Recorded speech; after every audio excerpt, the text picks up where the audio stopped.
President, Fiji Muslim League, Chacha Hafiz, Mr. Basir, graduating students, families, friends, and I see children here, media partners, Nisambula Vinaka, very good morning to you all. It is an absolute delight to be here this morning with you, and as we gather to celebrate the achievements of our women here, and for the center to be producing another set of women entrepreneurs on their graduation from this reputable institution. I think I have a plaque outside which has my name in it as I opened the center in 2015. And I have been part of this, some of the functions, even when I left the Ministry of Women. So like I said, thank you. Thank you for inviting me here, and thank you all for being here.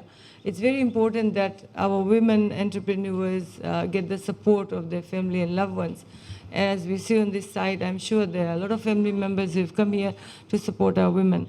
And I'd also like to thank the Fiji Muslim League to have founded this institution, and it's a very proud moment for us to see it grow from year to year and strength to strength. And you are the 24th?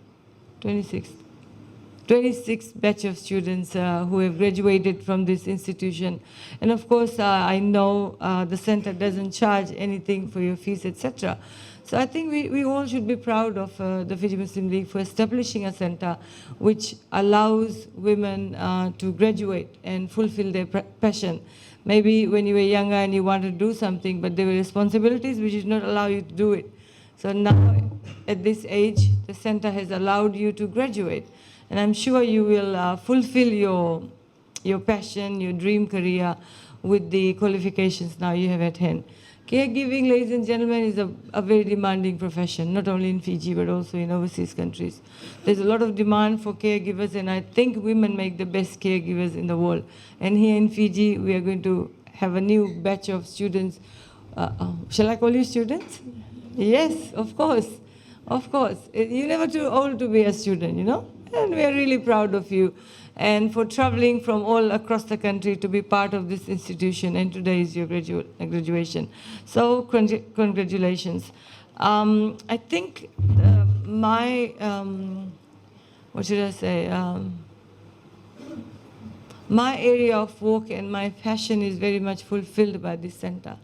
And I know no center can offer services without putting a charge. But here you have a center which does not put any charge to the causes that they offer because of the strong support they receive from the league and the donors and the well-wishers of it. I'd like to say thank you to them.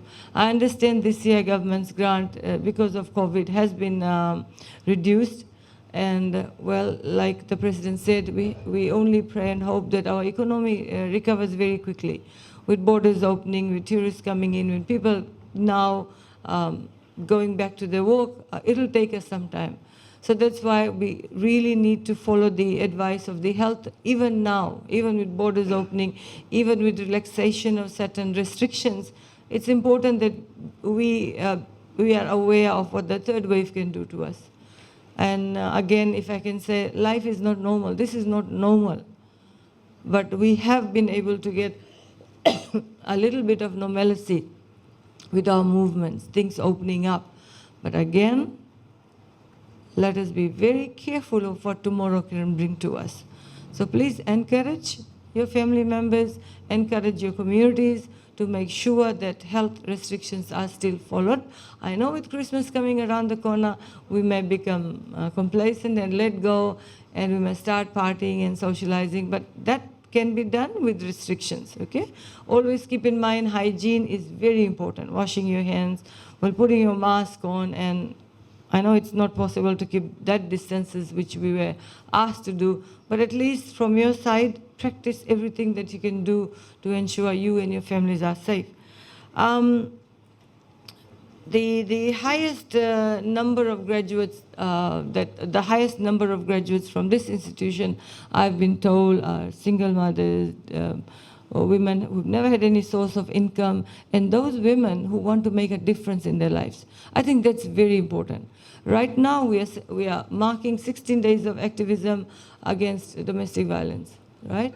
And one solution I see to women, one drawback I see to women staying in abusive relationship is because women do not have the capacity to earn money. And sometimes you stay in an abusive relationship, you stay as long as you have to till you die, because you start thinking, what am I going to do if I leave this relationship? Now, we're not saying you leave your relationship. We want people to be happy with their spouses, happy with their children. But we don't want women to be continued to face domestic violence. You should never be beaten by your partner or family member. This morning we launched our National Action Plan consultations with the media, and some of the media are here. How do all of us work together? All sectors across the economy work together to stop violence before it starts. And I think sometimes the power lies within us. So hats off to all of you who have come here and who are graduating today. That is going to give you a form of financial independence. It's going to put money in your hands.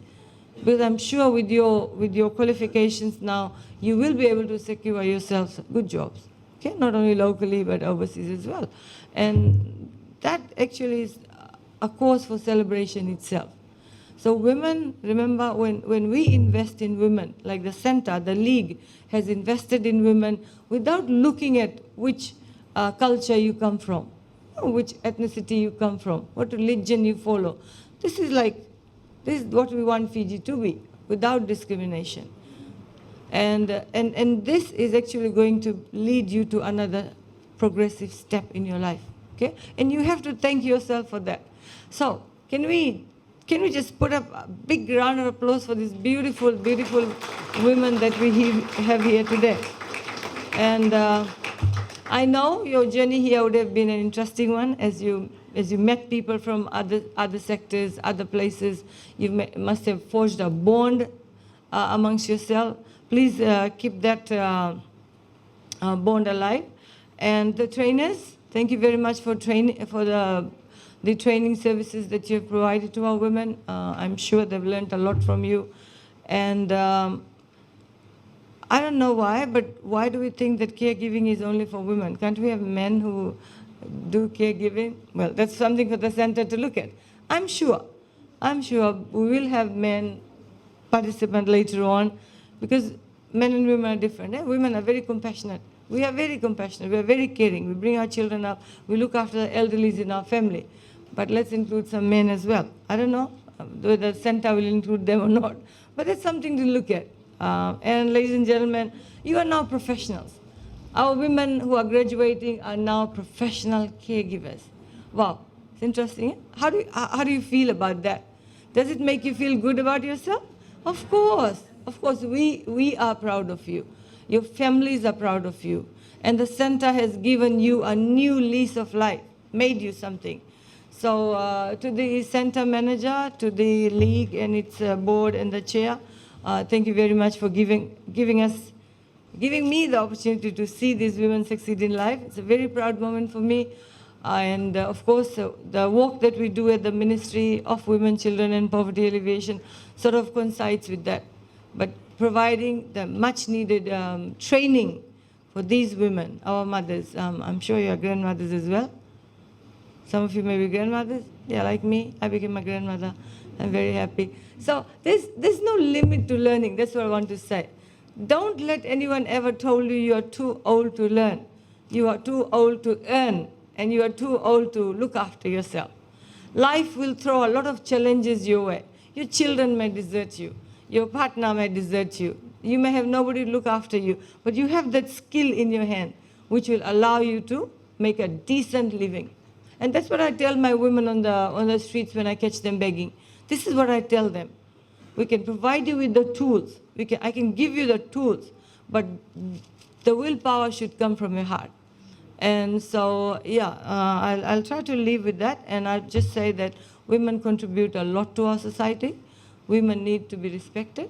Women need to be empowered all throughout this stage of life. So today we are here to celebrate the success of our women who are going to graduate. And with all my heart, I wish you well. I wish you well for the new journey in your life. May you achieve success, and may you progress each day. And to the Fiji Muslim League, the executives, all your donors and sponsors and partners, thank you very much Shukriya for having this center. And I can assure you, as our economy improves, we'll try to get your funding back to you. I know without money, it's not easy to run a center. So every dollar that has gone in the assistance of the center, in the assistance of all the thousands who have graduated, let us put our hands together and say a big thank you. And I would like to end this.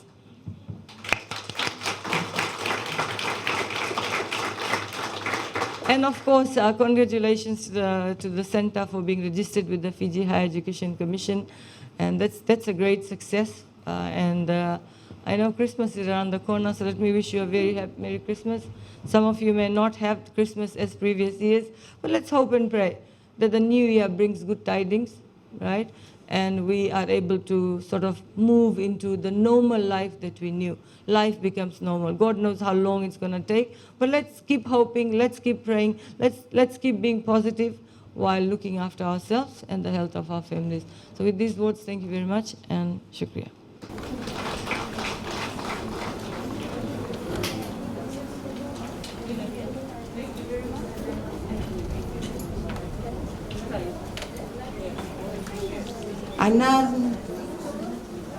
Alana Rachel,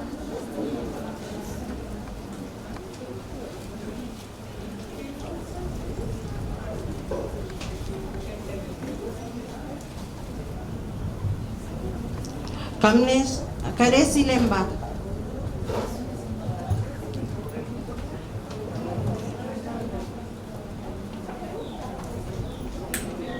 Lilavati,